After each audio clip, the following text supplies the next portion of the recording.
Good morning, everybody. Thanks for tuning in to the Muscatine Today show. I'm so glad that you guys are joining us this morning on the show. It is Tuesday. We all made it through that hard Monday. Mondays are always the hard day of the week for me to kind of get back in the groove, wake up and kind of get things going again, get back on schedule and get the kids out the door and all of those fun things. But we all did it, right? We're all here again, and it's Tuesday, and now we're preparing for possible snow maybe, but it feels really kind of like we're getting ready for spring outside. So I don't know. We're all confused. We don't know what's going to happen next, but I'm so glad that you guys are joining us on the show. I think it's going to be a good day today. So thanks for joining us. And I want to start off the show before we really jump in by saying thanks to all of our awesome sponsors. Without them, we wouldn't have a show. We wouldn't have the platform for nonprofits, for folks to talk about all the great stuff they're doing out in our community, and we love that. We love the ability, excuse me, I can't speak, to give people that platform, and that is because of our sponsors. Folks like Muscatine Power and Water, who happen to be with us today to talk a little bit about some stuff coming up at Muscatine Power and Water that you're going to want to know about. Rivo Plumbing and Heating, huge partners and always willing to support the things that we have going on in the community. So thank you so much to them. John Becky Insurance, Impact Life Blood Center, our friends at Lutheran Living, our friends over at Toyota of Muscatine, always such great community partners there as well. Impact Athletic Performance, they'll be on the show tomorrow for Wellness Wednesday, sharing some ideas and tips for you guys to just be well. And we're so appreciative of that. Suntan City Muscatine, Real Estate Resource Associates, and our friends at Unity Point Health Trinity Muscatine, and then of course Hy-Vee, always willing to loan us space and resources to be able to put on the show. So we are grateful for you. Thank you to all of our sponsors of the show. So this morning, like I said, we have Ryan is here, and he is from Muscatine Power and Water, and you guys are celebrating some pretty big milestones this year at MPW.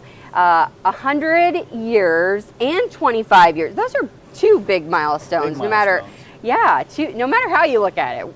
Each one of those are big milestones. So tell us a little bit about the 100-year and the 25 and what milestones those are for MPW. Sure. So as you mentioned, electric's turning 100 years old this year, and communications 25.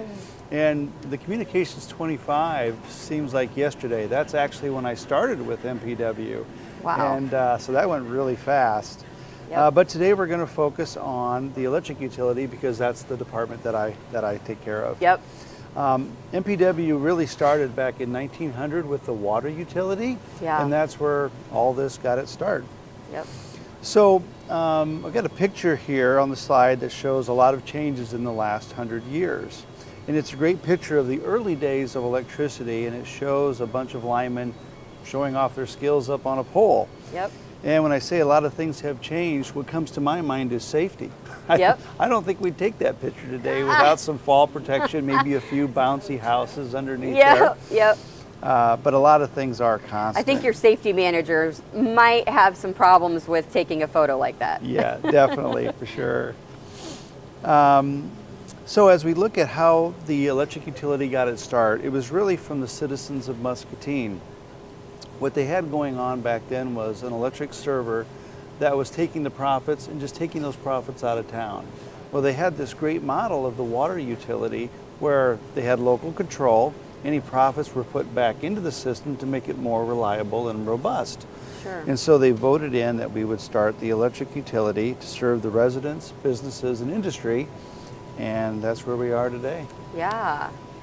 It's amazing to, I think people forget how cool it is that we have the utility that we have, that we have MPW here, keeping you know, we have this great service, and we're keeping it here, and we're keeping it local, and you know, it's like this community-owned thing, and so that's so cool. The for local a community. is just so powerful because, you know, the people that we hire are local. They live local. Well, I always think this is our big secret. Why are our response times so good compared to other utilities? We all live right here. Right. So it's truly neighbors serving neighbors, and it works out great. We are very lucky to have it. Yep, absolutely. So my next slide just shows a birthday cake with 100 years on it. And again, MPW is here for the long haul. We're very proud of our proven record of low rates and great customer service. And also, being small, we're light and agile. We can change quickly. And I think back to when the communications utility started. We were served by a large entity. What were the odds of MPW getting that investment to be able to make a fiber to the home? And here we've been able to do that for ourselves and have gigabit service in a small town. Again, it's that power of local control, which is just fantastic. Yeah. I think it goes back to what you said, like you have local folks wanting the best for not only themselves, but their neighbors, and serving each other is a huge thing. And we're going to do what's wanting in the our best. best interest because I want high-speed internet. Right. Kids want high-speed internet, so we're going to work for it. Absolutely. So one thing I want to make clear, I cannot cover the 100-year history in any good manner with just the show today.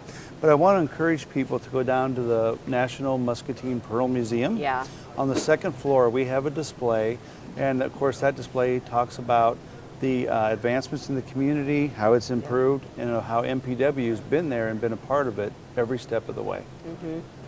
That place is pretty cool. Yeah, there's I don't get so down much there history. enough. Yeah, there's so much history on that second floor. I don't think people know sometimes to go up there and check out some of the industry and the history that's up there, but definitely go and check out that, especially celebrating some of these milestones with MPW. Go and check some of that history out. And it's great for the kids because there's a lot of interactive displays up there as well. So absolutely. Good stuff.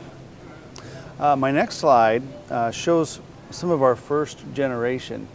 And one thing neat about this slide, on the top right, there's this sign from the late 50s that talks about this new plant. That plant's still in operation today. Wow. If you ever get a chance to tour our generation site, the folks down there do such a great job. They take such great care and such good maintenance that unit's still operating very well today, and we use it for reliability purposes. That's so cool. Yeah, but what's interesting is there's been a lot of challenges through the years because generation transmission lines, those aren't just on the shelf. You can't just buy them. They take years to put together.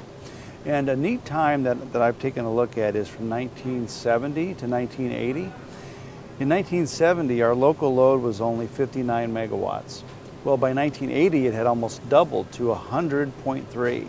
Wow. So they knew at that time they needed to take some action and make sure that we were prepared for the load coming in the future, because if this doesn't stop, we're not going to be able to support the power that needs of the community.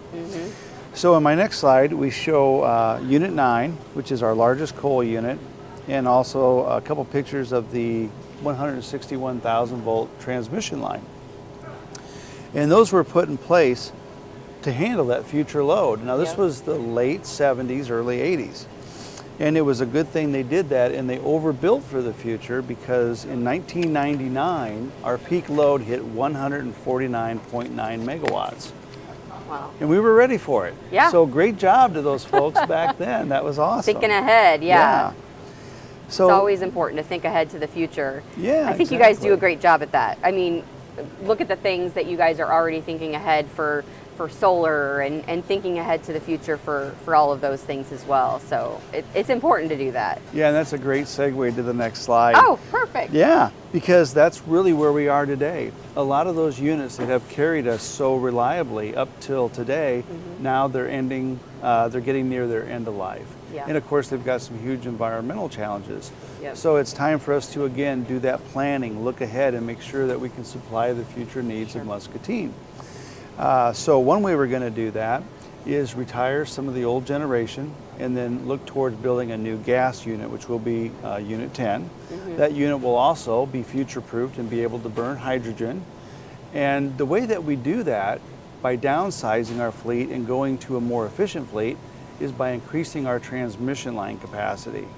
Okay. So if you've been on the north side of town, you've probably noticed a lot of construction. Yeah. Because our new line, which we call line 106, Yep. that line construction is in full swing. And what that's going to do is give us that extra energy availability that we can cover those future load growth demand. Yep. I think the last time that, I believe it was when maybe Erica and Mitch were on talking about how not only you guys are doing some of that, but working with other people, other utility in the area to make that kind of a group effort too out there on the north end of town too. Yeah, So it worked out great. We actually started looking at this back in 2016 and then seeing how we're going to have to prepare for that next 30 to 40 years. So one of the first things we did was reach out to our neighbors, which is Mid-American Energy and CIPCO, Central Iowa Power Cooperative. Yep. And we wanted to say, okay, this is what we have in mind. Do you have any needs? How would this work with you? Well, CIPCO has those same needs. Their load is growing. They have generation retiring. And so it worked out to be a great partnership where we're building up on Highway 38. And then from there, they take it all the way up to Davenport, where we tie into a large sub up by Westlake. Right. So it's going to help meet their needs, our needs, and it's a 50-50 cost share. Right. So it works out really good for both of the partners. Yeah. It helps when you work together. It does. You can accomplish a lot with just a conversation. Yep, absolutely. Very cool. So many things happening, not only with, celebrating some of those milestones, but really thinking about moving into the future and what that means for MPW and the community. So yeah, and we hope to do some neat things this year to celebrate. We'll just have to see how the pandemic, if it gives us a break and if things slow down enough where we feel comfortable inviting people in, but we'll just see how those things go this year. But hopefully we're able to really celebrate it. Yeah. Well, it's cool to learn about the history and where we're going into the future. I always like to mention when you guys are on the new website and being able to really get on there and learn some more things about, if it's something that interests you and, talking today, if you listened today and thought, wow, that's kind of interesting information, then get on the website. There's so much stuff on there now, and it's so easy to kind of maneuver through. Get on there and find out more about the utility and all of that stuff. And watch the show next month, and I think we're going to be talking about more history and talking about maybe that 25 years so it's fun. It's fun to talk about history, but it's fun to move into the future as well. So well, and thank you very much for the plug. I'm going to do the same for you and your show, because it's great to be able to dial you up on YouTube or wherever you can find the link and be able to find out what's going on in the community. Yeah. A lot of times when your show's on, I'm at work, so I don't get to watch it, but I do dial in afterwards, check it out, and see what's happening. And it's always great to see what's going on. And great job. Thank you very much. Well, thanks for coming on today and for sharing some of our history with MPW and our community. It's fun to be able to hear about that stuff. So we're going to take a quick break, and we'll see some commercials from some of our awesome sponsors, and then we'll be right back after that, and we'll kind of close up the show with you. But I want to share some things happening with some of our sponsors after this commercial break. So we'll be right back. We just don't work out in a single plane of motion.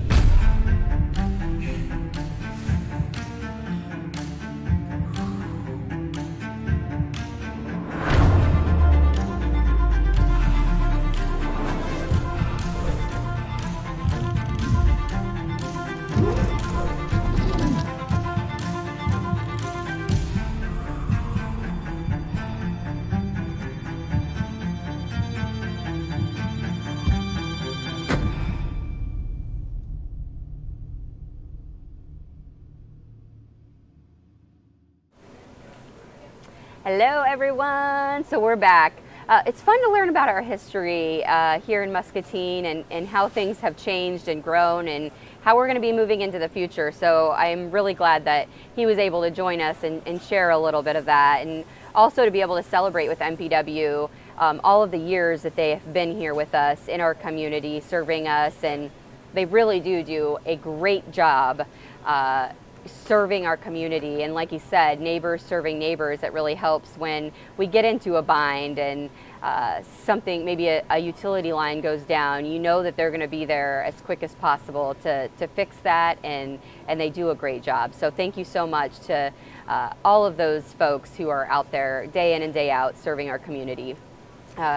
So speaking of people serving our community and doing a great job, our sponsors are just amazing, and I love to give them shout outs. Our friends at Impact Athletic Performance will be, and Nutrition. I have to get used to saying their new name because I wanted to mention again that they're moving to a new location, and that's going to be happening later this month. But if you're out at the mall, make sure that you take a peek in and see their new location at the mall and see that they're growing as well. It's cool to see businesses, local folks, local families growing their businesses here in the community. I'm proud to be a part of that and be able to see them continue to grow here in our community. So kudos to Impact, and I'm really excited to see the new space and to be a part of that. So check that out. But also, our friends at Lutheran Living sponsor This Day in History and National Days. Today happens to be National Dark Chocolate Day. As soon as Chris told me that, I'm like, ew, I don't like dark chocolate. Do you like dark chocolate, Jess? You do? Ooh, yikes. Mm-mm. Do you like it, Chris? You're not a fan? Me either. I'm not a fan either. So how about you guys? You guys tell me, are you guys fans of dark chocolate? I'm not really a fan. But it is National Dark Chocolate Day, so maybe enjoy some of that if you like it. It's National Dark Chocolate Day. So, and supposedly it's a little bit healthier for you, right? To eat dark chocolate. So I guess you have that going for you. So thanks to our friends at Lutheran Living for sponsoring that. I also heard, before I let you guys go, that there are some new deals going on at Suntan City.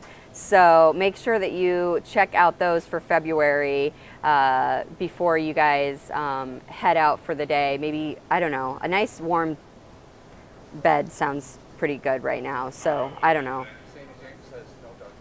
Sandy James, I'm right there with you, girl. No dark chocolate for me either. No, thank you. Yeah, no, thank you. I am so glad you guys joined us for a little bit of history with MPW. I am excited for tomorrow and Wellness Wednesday. I hope that you guys will join us. Autumn is going to be on the show with me, sharing some nutrition info. We all need that, right?